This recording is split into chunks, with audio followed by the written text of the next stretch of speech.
Vamos iniciar a gravação dessa nossa quinta aula. Quero cumprimentá-los a todos. Vou compartilhar aqui a tela e o nosso arquivo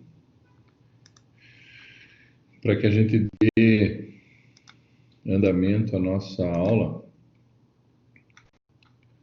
onde paramos na última quinta-feira. Boa noite, estão me ouvindo?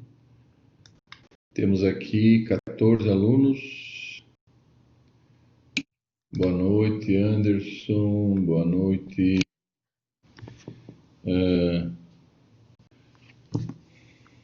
Quem é que temos aqui? O Anderson, o André, o Caio, a Camila, a Gabriela, o Juscelio, a Júlia e demais alunos.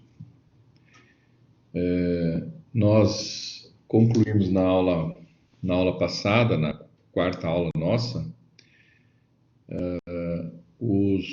as modalidades de licitação, que são possíveis, né? As 5 modalidades da Lei 8.666/93, e depois nós falamos das exceções à obrigação de licitar. Falamos de licitações dispensadas, artigo 17. Falamos também nas licitações dispensáveis, e que cabe ao administrador optar em fazer ou não, realizar ou não a licitação. E nós falamos também das licitações inexigíveis, previstas no artigo 25, as dispensáveis, artigo 24, e as inexigíveis, previstas no artigo 25. Qual a diferença da licitação dispensável e da inexigível? A dispensável é aquela licitação que até poderia ser feita, mas a lei permite que o administrador, em situações excepcionais, não o faça. Boa noite, Bruna. Boa noite, Júlia e demais. Na licitação inexigível, a licitação ela não pode ser feita. Seria impossível realizar a licitação para a compra de produtos exclusivos, contratação de profissionais com notória especialização para a realização de serviços singulares e contratação de artistas ou pessoas consagradas do setor artístico consagrado pela crítica especializada. Então, nós temos 3 situações de inexigibilidade de licitação, 35 situações de licitações dispensáveis, que seriam possíveis, então, as licitações serem dispensáveis. E nós temos também as licitações que são dispensadas em função do que está previsto no artigo 17. Então, esse é o que nós vimos, né, efetivamente, na última aula. E nós ficamos de ver agora a parte final do processo licitatório em si, e deixaremos para depois da prova da M1 os contratos administrativos, que são frutos do processo licitatório, ou seja, quem vence a licitação tem o direito de assinar o contrato. A gente chama isso de adjudicação compulsória, o direito de exercer o poder sobre o contrato, de ter o contrato assinado pelo vencedor. Isso é o que a gente chama de adjudicação compulsória do contrato administrativo, dado ao vencedor da licitação. Então, aqui abrindo os slides que nós vimos na última aula, só para lembrá-los, nós trabalhamos, então, até o slide, falamos das modalidades, dos tipos de licitação, as licitações dispensáveis e inexigíveis, e paramos exatamente aqui, quando íamos falar da habilitação das empresas, certo? Então, até aqui tudo ok? Estamos conversando. Alguma dúvida acerca do conteúdo até aqui, desde a primeira aula? Lembrem-se, na semana que vem nós teremos a prova da M1. Então, até onde eu consegui ir hoje, né, que seriam até os contratos administrativos, que falta pouca coisa, a gente vai concluir bastante cedo hoje. Essa aula não vai ser muito longa, mas eu peço que vocês assistam a aula número 1, número 2, número 13, número 4 e essa de hoje, a número 5, para que haja uma preparação para a prova. O que nós falamos nestas 5 aulas, concluindo hoje a quinta, será exatamente o que eu vou perguntar na prova. certo? Eu não vou exigir na prova nada que não esteja bastante explicado aqui nas nossas aulas. Então é importante que vocês façam, assistam novamente, quando tiverem tempo, logicamente, estas nossas primeiras 4 aulas e a aula de hoje, que é a 5ª aula. Então, a gente falou da necessidade de licitação, da imposição constitucional ao dever de licitar, falamos então do que é vedado na licitação, falamos dos princípios da licitação, falamos das vedações, né, o que é proibido fazer em licitações, falamos das modalidades, falamos dos tipos, que é a forma de julgamento para que se alcance o vencedor, e agora nós entramos nesse slide que eu tenho aqui como sendo o número 33, que está disponível. Lembrem-se, esses slides estão disponíveis lá no material didático. Então, vocês podem estudar também pelos slides, que formam tipo um documento de estudo. Então, vocês têm os filmes das aulas, né, a filmagem das aulas, né, que foram feitos aqui ao vivo, e temos mais o material postado no material didático com os slides, o que facilita muito o entendimento. Então, o que eu for perguntar para vocês vão estar nos slides. Com certeza, as respostas estariam todas disponíveis para vocês nos slides e nas nossas aulas que nós ministramos até agora. Então, preste atenção, nós estamos aqui com 32 alunos dos 47, mas avisem todos os demais que tem no grupo do WhatsApp ali que na semana que vem nós teremos às 19 horas a nossa primeira prova, que é a M1, acerca do conteúdo que eu vou concluir até hoje. E hoje nós ficamos de falar, então, da habilitação das empresas. Lembre-se que eu falei para vocês que quando uma empresa tiver interesse em participar da licitação, ela tem que ler o edital de ponta a ponta, mas ela precisa preencher 2 envelopes. Se for concorrência, tomada de preço, convite, concurso ou leilão, essas 5 modalidades da Lei 8666 de 93, a empresa precisa preencher o envelope número 1 com esses documentos que nós temos aqui na tela agora, que é a habilitação da empresa, habilitação jurídica, contrato social, alterações do contrato social, cartão do CNPJ, as certidões de alteração, se for sociedade anônima, se for microempresa, se for limitada, tudo que o edital exigir, pedir, tem que ser colocado no envelope número 1. Se for uma concorrência e tiver que apresentar qualificação técnica dos profissionais, também é possível e deve ser colocado no envelope número 1. Qualificação econômico-financeira, nas concorrências é possível exigir também fiança bancária, né, comprovação de capital social e etc. e tal. E o 4º inciso diz que é possível, né, para habilitar uma empresa na licitação, tem uma batida aqui de fundo, que é o meu companheiro de obra aqui do lado, a regularidade fiscal e trabalhista, ou seja, as certidões negativas da empresa e também em relação aos deveres trabalhistas e previdenciários. Agora nós temos, inclusive, as questões previdenciárias também. E o cumprimento do artigo 33, do inciso 33 do artigo 7º, que é o quê?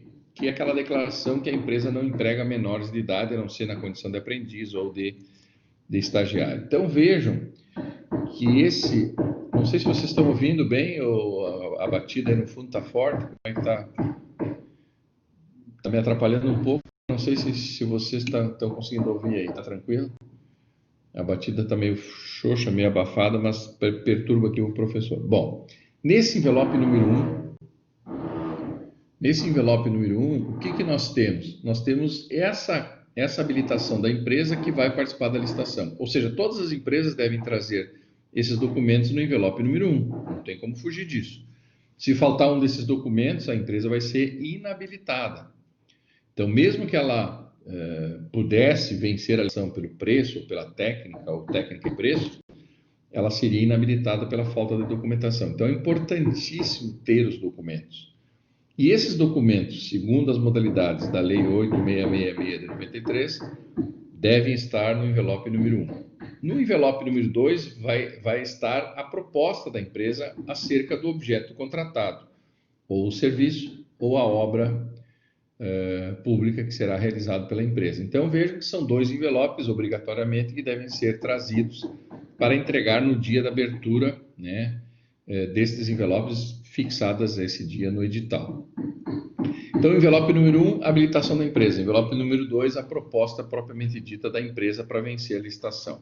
Ok? Inclusive, os modelos, todos têm no edital, modelo de como preencher a proposta, isso tudo é mastigado dentro do edital, certo? Não precisa vocês saberem decorar isso, porque cada edital vai apresentar um modelo diferenciado e cada empresa que vocês forem assessorar vai ter que ler o edital e se adequar àquele órgão público que fez o edital. Então, são diferentes um pouco. A questão só é que essa habilitação jurídica da empresa, essa é necessária solicitar. Então, não é discricionário isso é taxativo, tem que exigir isso. Claro que eu não vou exigir qualificação técnica se não for uma concorrência. Se for um convite ou for um concurso, ou se for um leilão, por exemplo, que eu estou vendendo um produto, aí não tem por que ter qualificação técnica. Mas se for uma obra de grande porte, por exemplo, a exigência da qualificação técnica é importante, então teria que pedir. A qualificação econômica e financeira também só é requerida no edital, só é prevista e pedida pelo edital quando se trata de obras de grande vulto, em que é importante que as empresas tenham uma certa garantia econômica e financeira para fazer frente àquelas despesas da obra, porque elas vão receber o pagamento depois, então elas precisam bancar a obra para depois receber o pagamento, ok? Por que eu disse que no envelope 1 vai a habilitação da empresa e no envelope 2 vai a proposta? Porque no pregão, presta atenção agora, no pregão há uma inversão disso. No envelope 1 vai a proposta, no envelope 2 é que vai a habilitação da empresa. Mas o pregão é uma modalidade prevista numa lei esparsa, que é a Lei 10.520 de 2002. Então, o pregão ele apresentou de forma diversa, diferente, essa lógica da apresentação dos envelopes. Nas modalidades da lei de licitação, envelope 1, habilitação, envelope 2, proposta. No pregão, envelope 1, proposta, envelope 2, habilitação. Posso perguntar isso nessa prova, fiquem atentos a isso, certo? E o artigo 27, então, da lei de licitação, que é 8666 de 93, prevê quais são, né, o que pode ser exigido, e aqui diz, para habilitação nas licitações, exigir-se-á dos interessados exclusivamente documentação relativa à habilitação jurídica, qualificação técnica, qualificação econômica, regularidade fiscal e trabalhista e cumprimento do artigo 7º, inciso 33. Tá ok até aqui? Está muito claro o que é preciso estar preparado para juntar nos envelopes de habilitação. Se for as modalidades tradicionais da lei de licitação, para colocar no envelope 1. Se for o pregão, para colocar no envelope número 2. Já falei sobre assessoria jurídica, mas retorno a esse assunto por ser importante, eu entendo muito importante. Vejam que quando a comissão de licitação monta o edital, constrói um edital, essa comissão submete ao assessor jurídico a minuta desse edital antes de publicar.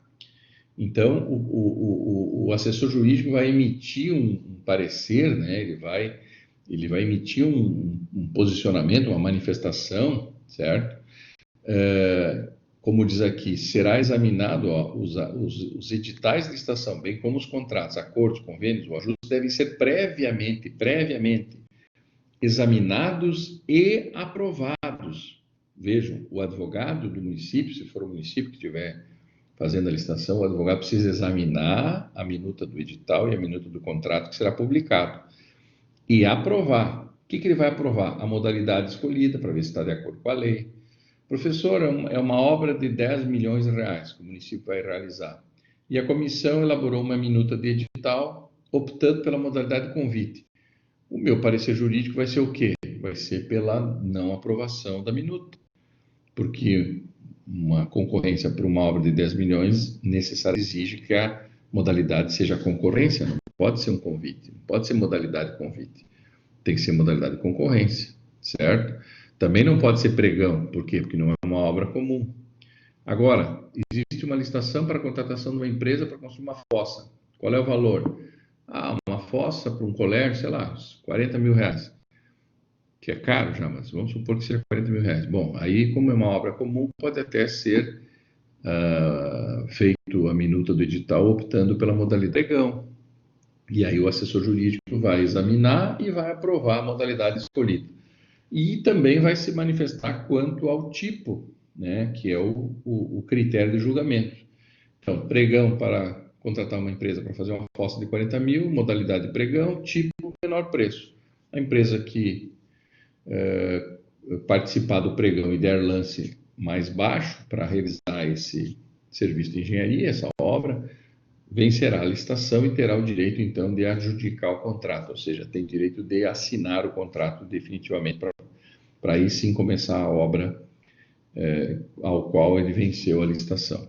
Então, eu estou colocando aqui também que a responsabilidade do assessor jurídico ele é solidário com a comissão de licitação que elaborou a minuta do edital e também o assessor jurídico é solidário com o gestor público, seja ele prefeito, governador ou presidente da República ou presidente de qualquer órgão, né, da administração pública.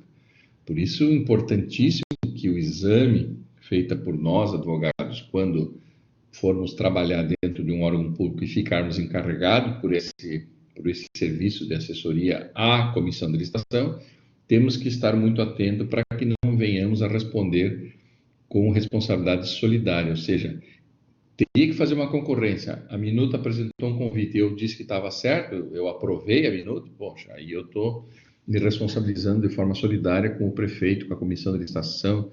Então, por isso que vocês, que vão ser juristas, né, advogados, e se forem trabalhar nesse serviço de assessoria jurídica para comissões de licitação, precisam estar atentos à responsabilidade de examinar e de bem examinar a minuta do edital de licitação, o contrato firmado. Ah, professor, não é uma licitação, é um convênio do município com a Polícia Rodoviária Federal para questões de segurança.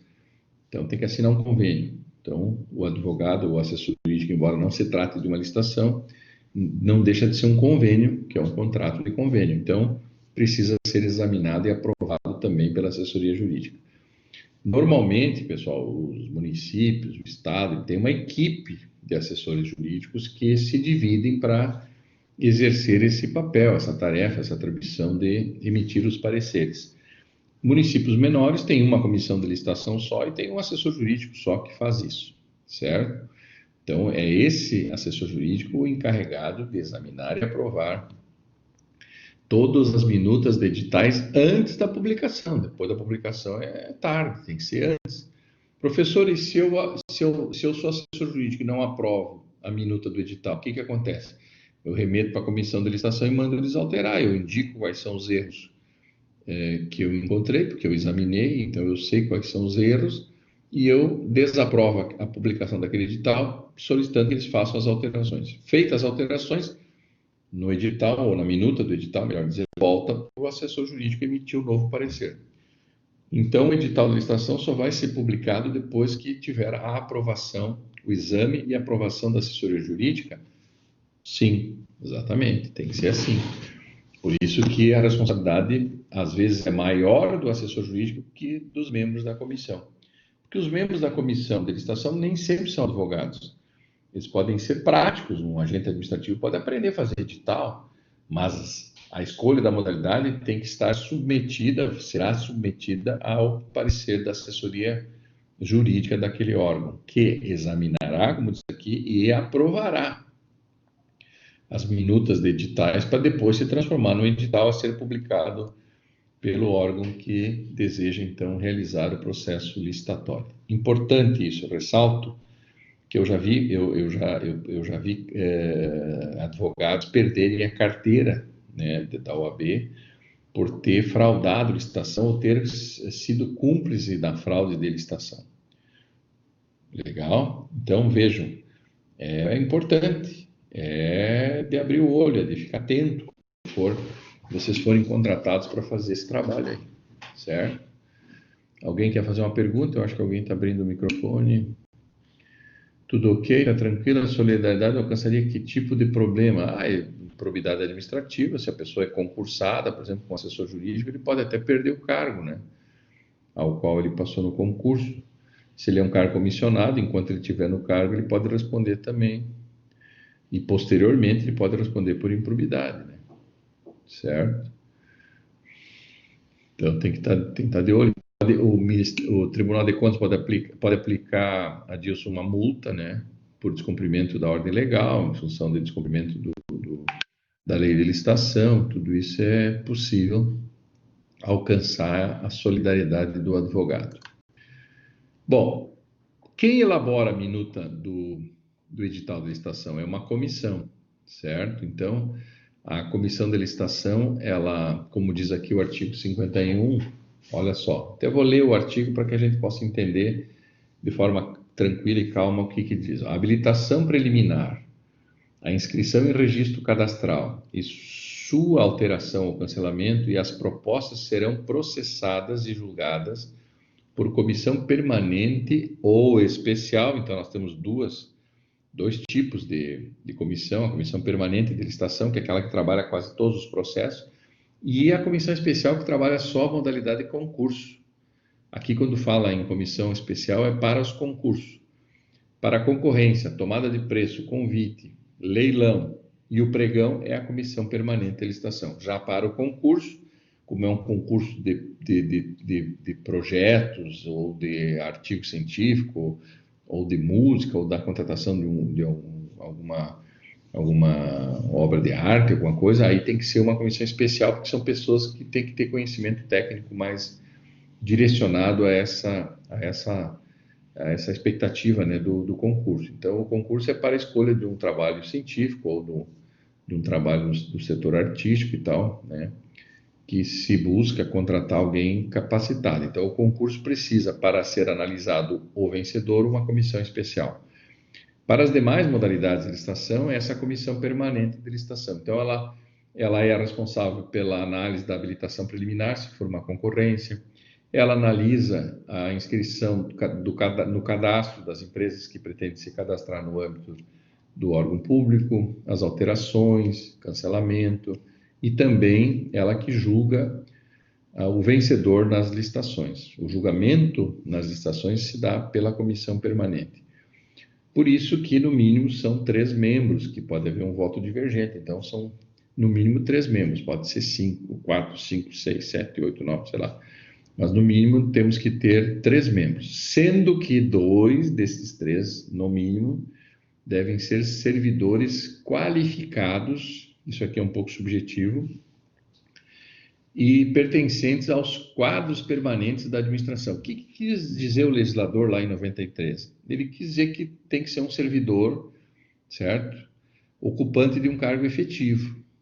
Se for um servidor, se for na Caixa Federal, que não tem cargo efetivo, lá é emprego público, mas que seja concursado e que ocupe um emprego público dentro dessa entidade, no caso aqui do exemplo, a Caixa Federal. Ou uma sociedade anônima, que é uma sociedade de economia mista, que é Banco do Brasil, ou a Petrobras, etc. Na maioria dos órgãos públicos, o regime jurídico de trabalho é o estatutário. Então, eles são detentores, né? Quem passa no concurso ocupa um cargo de provimento efetivo, né? E é regido por um estatuto. Esse servidor, ele deve ser preparado, portanto, quem faz isso é a administração, qualifica ele para ser membro desta comissão permanente. Esse membro da comissão permanente, ou esses 3 membros, no mínimo, eles vão ser investidos como membros da comissão por 1 ano. Depois de 1 ano, eu não posso reconduzir os mesmos 3. Eu tenho que tirar pelo menos um deles e substituir por outro servidor, certo? Professor, e se eu tiver entre os 3 membros 2 servidores ocupando de cargo efetivo e um membro da sociedade, por exemplo, alguém da OAB, pode. Porque a lei aqui diz que, no mínimo, são 3 membros e que 2 tem que ser servidor público qualificado e do quadro permanente da administração. O terceiro pode ser qualquer pessoa, claro, tem que ser maior de idade, tem que estar com seus os seus direitos civis garantidos e tal. Tem que estar uma pessoa inidônea, né? Então, tem que estar garantido pelo menos um mínimo aí de condição para ela fazer parte dessa comissão permanente. Então, a comissão permanente de licitação é encarregada, olha só, de elaborar a minuta do edital, elaborar a minuta do contrato, receber as habilitações, julgar o vencedor da licitação. Tudo isso é feito pela comissão permanente de licitação. Se for um concurso, nós temos a figura da comissão especial, que está explicado aqui no parágrafo 5º, né? No caso do concurso, o julgamento será feito por uma comissão especial integrada por pessoas de reputação ilibada e reconhecido conhecimento da matéria em exame. Claro, o concurso não é uma licitação normal, como as outras, né? Que vão escolher a compra ou contratação de um serviço ou uma obra. O concurso é para contratar um produto de melhor qualidade, feita por artistas ou por técnicos de alguma área. Eu preciso, por exemplo, desenvolver sei lá, um projeto arquitetônico, né, de um prédio público, e eu quero que esse projeto seja bem elaborado, com alguns requintes para o turismo e tal. Então, eu vou fazer um concurso de projeto arquitetônico. Quem vai ser parte dessa comissão especial? Normalmente outros arquitetos, que não vão poder, logicamente, participar da licitação. Mas o concurso é uma contratação, é uma forma de contratação diferente, né? É para algo diferente, não é para a compra de produtos, serviços ou obras que são o mais comum de acontecer. Itajaí, uma época, fez um concurso para a escolha do hino dos 150 anos do município, e fez um concurso para a escolha da melhor música, da melhor letra desse tal concurso. Então, isso aconteceu lá uns anos atrás, eu lembro bem, foi publicado um edital de concurso para isso. Aí eles montaram uma comissão especial, né, formada por alguns músicos da região, só que, claro, quem for fazer parte da comissão especial de um concurso não vai poder depois concorrer nesse concurso. Isso é o óbvio, né?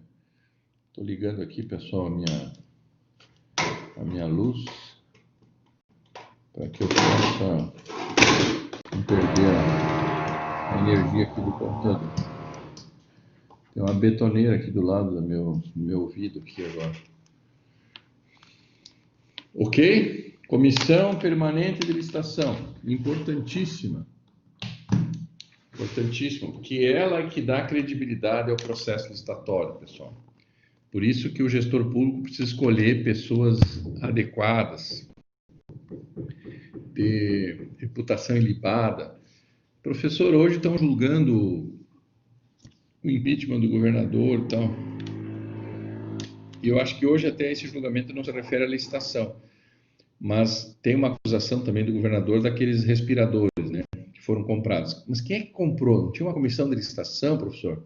Não tinha o secretário de administração que coordena isso? Não tem uma comissão formada por servidores? Sim, todos eles devem ter sido ouvidos da compra dos respiradores por dispensa de licitação. Eles usaram o artigo 24 para comprar os respiradores para o Estado, só que eles erraram porque pagaram, não exigiram uma qualificação, uma habilitação preliminar de qualificação que eu falei para vocês no slide anterior, né? Eles não exigiram isso aqui, ó, qualificação técnica, qualificação econômica financeira.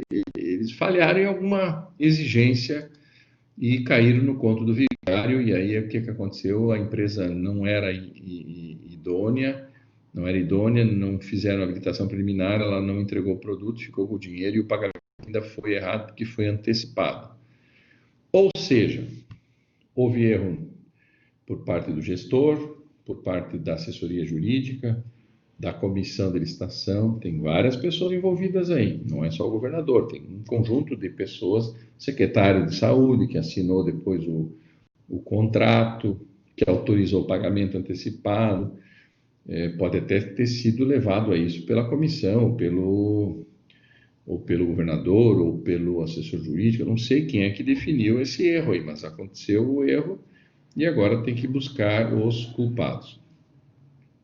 Resumindo, a comissão de licitação de cada órgão público deverá ter, então, no mínimo 3 membros, sendo 2 ocupantes de cargo efetivo, né, ou dos quadros permanentes, que aqui está falando em quadros permanentes, mas leia-se servidor ocupante de cargo efetivo, de preferência que já esteja na estabilidade, ou seja, depois dos 3 anos de estágio probatório, para que não sofra pressão do administrador para direcionar a licitação, para fraudar a licitação, tudo isso tem que evitar.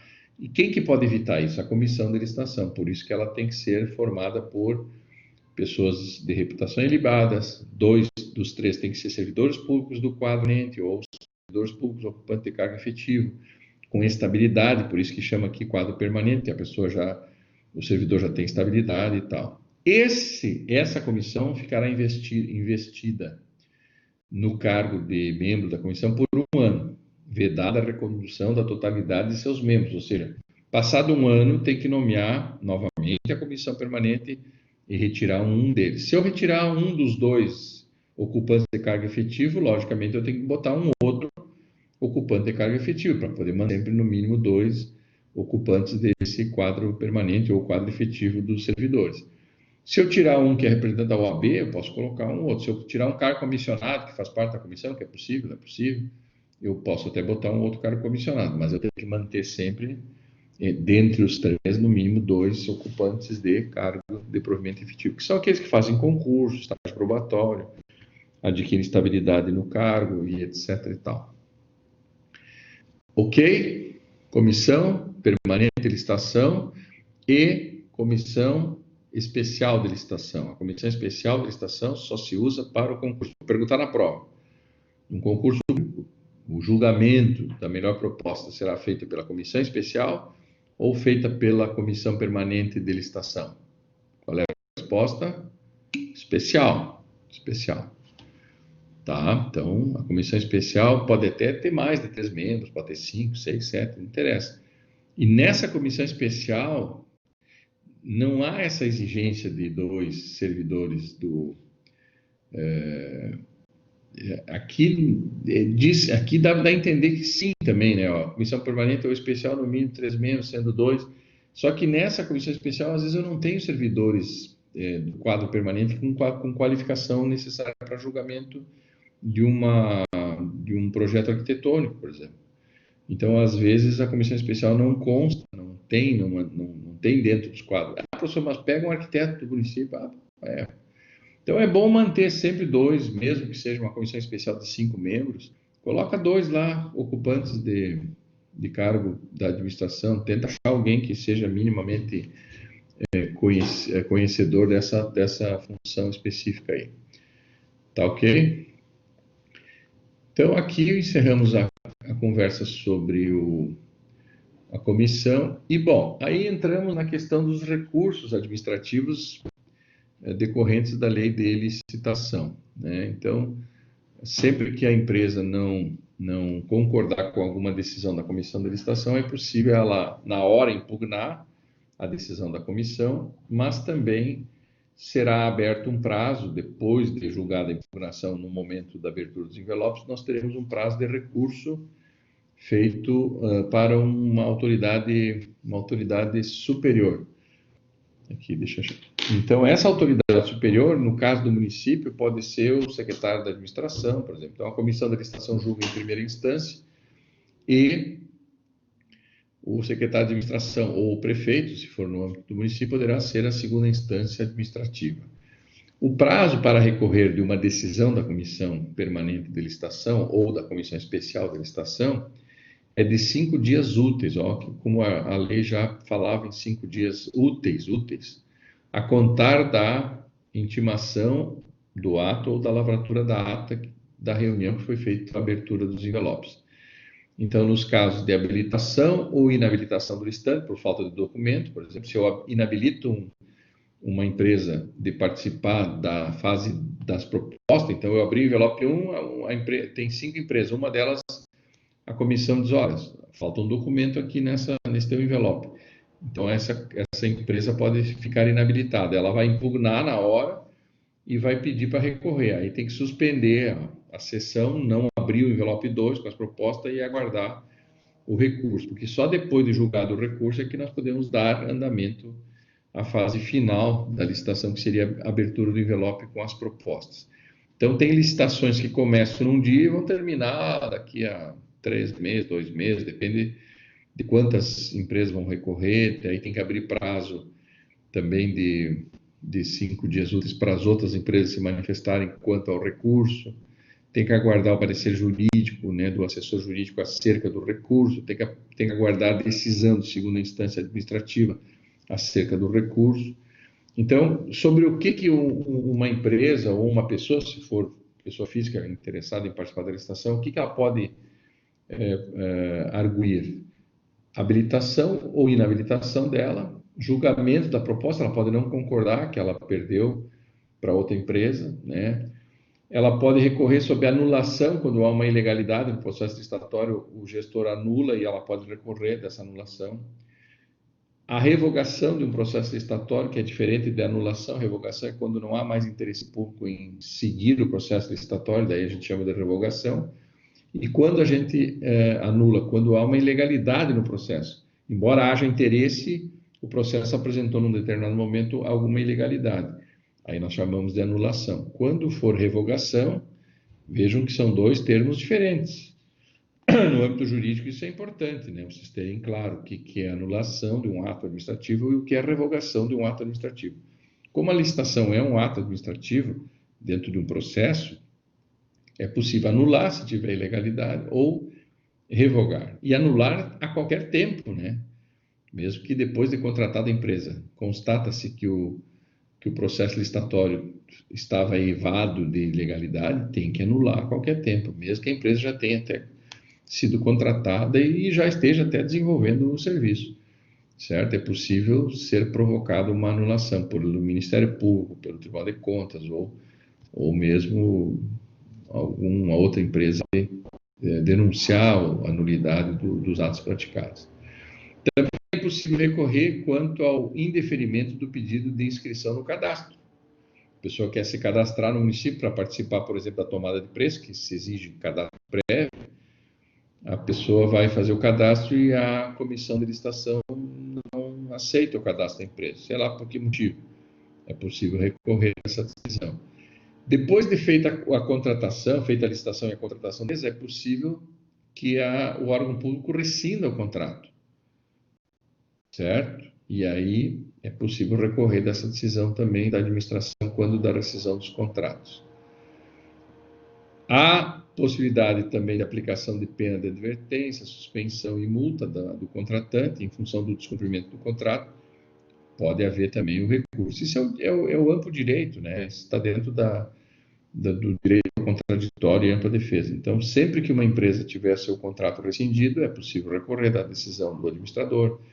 Mesmo, às vezes ele recebe uma multa durante a execução do contrato, é possível também apresentar recurso. Vejo que esse recurso aqui que eu falo do artigo 109 não significa só, não se refere, aliás, só ao recurso durante o processo de licitação, pode ser também depois da contratação do vencedor. Então, alguém venceu a licitação, já está executando o serviço ou o contrato, e pode haver rescisão, aplicação de multa, e sempre o recurso a uma autoridade superior é garantido pelo direito à ampla defesa e ao contraditório.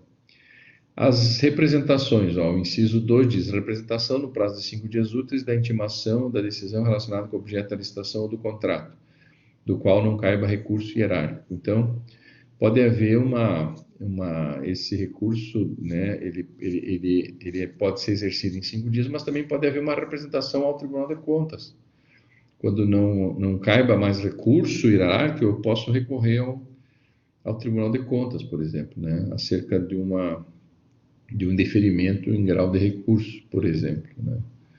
Então, o recurso administrativo é uma forma de defesa da empresa ou do cidadão, pessoa física, em matéria de licitação, né, quando acontecer uma dessas situações, habilitação ou inabilitação, julgamento. eu sou empresário, estou participando de uma licitação, eu indico para a comissão, olha, essa empresa que está concorrendo comigo, falta documento, vocês têm que inabilitar ela. Aí a comissão de licitação diz, não, nós entendemos que esse documento não é necessário. Sim, mas está no edital, como é que não é necessário? Eu trouxe e ele não trouxe, como é que ele vai ficar habilitado e eu e ele vão ficar habilitados se eu cumprir o edital e ele não cumpriu? Então, tem que recorrer dessa decisão da comissão permanente de licitação. Para quem? Para o prefeito, se for no âmbito do município, para o secretário de administração, se for no âmbito do Estado, normalmente é o secretário de administração do Estado que decide em segunda instância, certo? Por isso que, para ser secretário de administração do município, do Estado, da União, sei lá, precisa ter conhecimento também um pouco dessa área do direito público, né, do direito em si, para que possa tomar decisões no âmbito dos recursos. Bom, feito o recurso, feito o julgamento. Ah, professor, não houve o recurso. Bom, se não houve o recurso, o próximo passo, então, depois de saber, de descobrir quem é o vencedor, né, pela licitação, pelo processo licitatório, se sabe quem é o vencedor. Se descobre, se chega até o vencedor. Aí o próximo ato administrativo é o da homologação. Então, após o julgamento das propostas, vejam, então, abre o envelope da habilitação jurídica, depois abre o envelope da proposta, vê quem é o vencedor e depois, se não houver recurso, né, está pronto o processo licitatório para a homologação, que no fundo a autoridade superior aprova todo o procedimento, né, que são os passos dados dentro de um processo. Então, se os passos todos foram corretos, o processo licitatório está pronto, está pronto e acabado, é possível, então, que o gestor público hierarquicamente superior faça a homologação. E, em sequência, ele tem que adjudicar, né, o vencedor, ou seja, chamar o vencedor para vir assinar o contrato. Então, após a homologação, a adjudicação. Preste atenção no que eu tenho aqui embaixo desse slide. No pregão, há uma inversão desta ordem dos atos. Por quê, professor? Não sei, porque a lei do pregão inverteu. Primeiro tu adjudica o vencedor e, por fim, tu homologa o resultado. Olha como é diferente. Concorrência, pessoal, concorrência, tomada de preço, convite, concurso e leilão, lá no final se homologa e se adjudica ao vencedor o direito de firmar o contrato. No pregão, só no pregão, primeiro adjudica o vencedor, depois, por fim, o gestor público responsável pelo órgão público homologa o resultado, certo? Questão certa de prova, questão certa de concurso público, exame da ordem, eles fazem isso só por pegadinha mesmo, né? E eu, como sou professor, meio também das pegadinhas, não sou muito não, mas às vezes quando eu faço, só para ver se vocês estão atentos. Qual a ordem final de uma licitação, modalidade de pregão? Aí eu coloco lá, homologação e adjudicação. Segunda opção, adjudicação e homologação. Então, o penúltimo ato do pregão é a adjudicação, o último é a homologação. Se for concorrência, o penúltimo ato é a homologação. O último ato a ser praticado é o da adjudicação. Certo? Eu acho que o que foi colocado na lei do pregão está mais certo. Eu homologo no final. Então, para vocês decorarem até, a lei do pregão é uma lei mais recente, mais nova, então o último ato no pregão é a homologação. Já nas modalidades postas pela Lei 866, que é de lá de 93, está invertido, né? Ela primeiro homologa, depois adjudica. Sim, professor, mas como é que eu vou homologar antes de adjudicar? Antes de dizer quem é o vencedor, eu vou homologar. Homologar o quê? Se eu ainda nem dei a ele o direito de contratar. Então, vejo que o pregão corrigiu esse erro. O pregão inverteu essa ordem dos atos finais da licitação. Primeiro, adjudica o vencedor. Meu amigo, tu está pronto para assinar o contrato. E agora, vamos homologar. Então, no pregão, é o que coloca a Paula Roberta da Silva aqui. Pregão, o último ato é a homologação. Nas outras modalidades, previstas na lei de licitação de 93, o último ato é a adjudicação. Ok? Tem que estar atento a isso, que é isso que cai, às vezes, nos concursos, essas pegadinhas, essas decorebinhas aí. O que é adjudicação compulsória, então? É o direito do vencedor firmar o contrato, né? A gente chama de adjudicar de forma compulsória o contrato. Então, é dado ao vencedor o direito de contratar. Então, ele tem a melhor proposta, é de interesse público que ele assine o contrato, né? E esse interesse público, como eu coloco aqui, ele é indisponível, ele não está à disposição do gestor. Não, de fato, ganhou esse cara, mas eu sei que isso é bom para a administração, mas eu vou decidir pelo outro. Não, peraí, calma lá. Processo de licitação, pessoal, é para escolher a melhor proposta, a mais vantajosa. Como diz o nosso Marçal Justin Filho aqui nos comentários da lei de licitação, esse livrinho bastante denso, o Marçal Justin Filho diz o seguinte: o princípio da vantajosidade é o que norteia a licitação. A licitação só é feita para alcançar vantagens para a administração. Nem sempre a vantagem para a administração é o menor preço, pode ser a melhor técnica. Se tu fizer uma licitação tipo técnica, a melhor técnica que vai vencer. Mas normalmente as licitações são decididas pelo tipo menor preço, né? Que eu já falei para vocês nas aulas passadas, que é o critério de julgamento. Então, se o critério de julgamento for menor preço, a empresa que apresentar a proposta de menor preço para fazer um serviço, entregar um produto ou fazer uma obra, será a vencedora. A ela é dado o direito compulsório de assinar o contrato. Isso a gente chama no direito ligado à licitação de adjudicação compulsória ao contrato.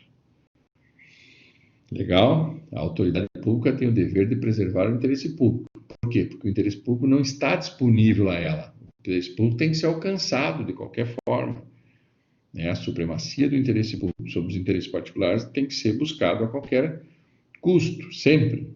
O administrador está para ficar ao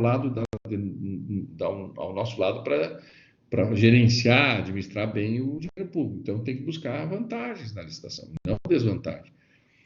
E essa busca pela preservação do interesse público é indisponível, não tá à disposição do gestor. Por isso que aqui eu coloco, o interesse público é indisponível, ele não está disponível para escolher se hoje eu vou fazer isso porque eu quero preservar o interesse público. Amanhã eu sou prefeito, não vou fazer. Não, todo prefeito, todo governador, todo presidente, todo chefe de poder, todo administrador público precisa buscar sempre, por isso que esse interesse é indisponível, ele tem que buscar sempre, né? Então, essa busca incessante tem que ser sempre buscada e alcançada pelo administrador para que ele cumpra com o princípio da eficiência, da economicidade, etc, etc, etc, etc e tal. Legal? E aqui nós não vamos entrar ainda, eu não vou entrar nesses contratos administrativos, pessoal. Ou vamos entrar? Será que entramos nisso? O que vocês acham? Vocês querem que eu entre nos contratos? O contrato demora um pouco, e aí a gente deixar para depois da prova, para não ficar muito longa o conteúdo da prova. Melhor não fazer isso agora, né? Então, vamos parar aqui no contrato administrativo, onde nós, então, deixaremos para depois da prova. Depois da prova eu falo dos contratos, que aí eu tenho algumas novidades para falar para vocês, e aí nós seguimos adiante com a lei de responsabilidade fiscal, controle administrativo, bens públicos, intervenção na propriedade privada, que são os assuntos que nos faltam até o final do semestre.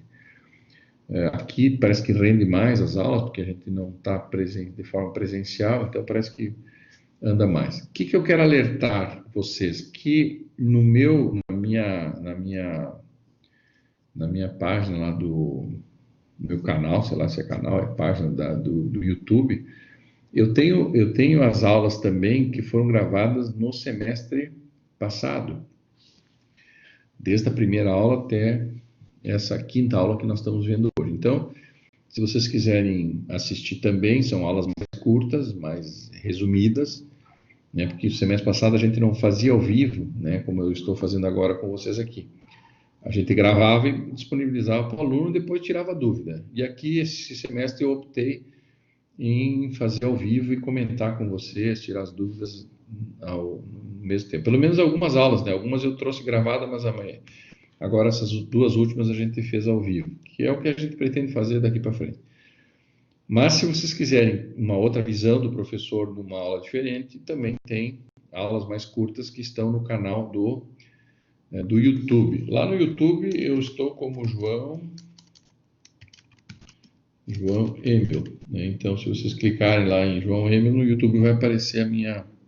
Vocês já entraram, já sabem, então, só estou falando aqui para deixar claro para vocês. Então, eu fico aqui à disposição de vocês para tirar qualquer dúvida. Então, esse é o conteúdo, são 38 slides, né? Então, vamos parar aqui nesse último slide aqui. São 38 slides que vão ser trabalhados na prova da M1, ou seja, desde o início do processo licitatório, previsão constitucional, a figura da lei complementar, da lei ordinária federal número 8.666/93, vamos falar dos princípios, eu vou pedir na prova os princípios, a licitação deserta, a licitação fracassada, vou dar alguns exemplos e vou perguntar o que é dispensável, o que é exigível, em que situações é dispensável, em que situações é inexigível, como é que se deve emissão da licitação, qual a importância do assessor jurídico, do seu parecer, o que são modalidades de licitação, o que são tipos de licitação. Eu estou aqui abrindo o coração para vocês do que eu vou perguntar na prova. Então, agora, daqui para frente, nós temos quase uma hora de aula. Eu fico à disposição de vocês, porque concluímos aqui, né? Deixaremos, então, a parte dos contratos administrativos para a próxima aula depois da prova. Então, a semana que vem temos a prova, somente a prova, né? Então, vocês se preparem para ela. E depois nós vamos falar de contrato administrativo, suas características, PPP, parceria público-privada, convênios, o que são a diferença de convênios, o que é concessão e permissão, qual é a lei que rege as concessões e permissões, os critérios para uma parceria público-privada e tipos de contratos. Nós vamos trabalhar um pouco, né, essas espécies de contratos aqui que eu estou colocando aqui. Isso a gente vai deixar para a semana depois da prova. Então, fico à disposição de vocês nesta nossa aula, número 5, para que vocês possam perguntar livremente se vocês entenderem que há alguma dúvida. Lembrando que essa aula vai ficar, então, no link do material didático, vai ficar na plataforma, no link do material didático, e também vou colocar na página do YouTube, para que vocês possam acessar sem ter que baixar. Além disso, se vocês forem lá em aula número 5, número 4, sei lá, não sei que número vai estar, acho que número 5, das aulas do semestre passado, que são aulas um pouco mais curtas que eu fiz e gravei no semestre passado e ofereci aos alunos. Então, agradeço a presença de todos, fico à disposição nessa quinta-feira e sugerindo que vocês assistam todas as aulas. Agora faço uma maratona aí no fim de semana de aulas tipo Netflix, né? Tipo Casa de Papel, assim, vão assistindo as aulas do professor. Bota aí, faz um chimarrão, senta na frente da televisão, liga o Bluetooth aí, joga para dentro da tela e... Certo? Ok? Show? Então, podemos fechar a gravação desta aula, quinta aula, alertando então para que a semana que vem prepare para a prova. A prova vai ter duração de mais ou menos uma hora, são 20 questões, em que eu vou, questões objetivas, naquele formato que foi feito no passado, semestre passado, aliás, que a gente vão marcando as respostas e já sai o resultado ali. Então, concluo aqui a gravação e fico à disposição dos alunos.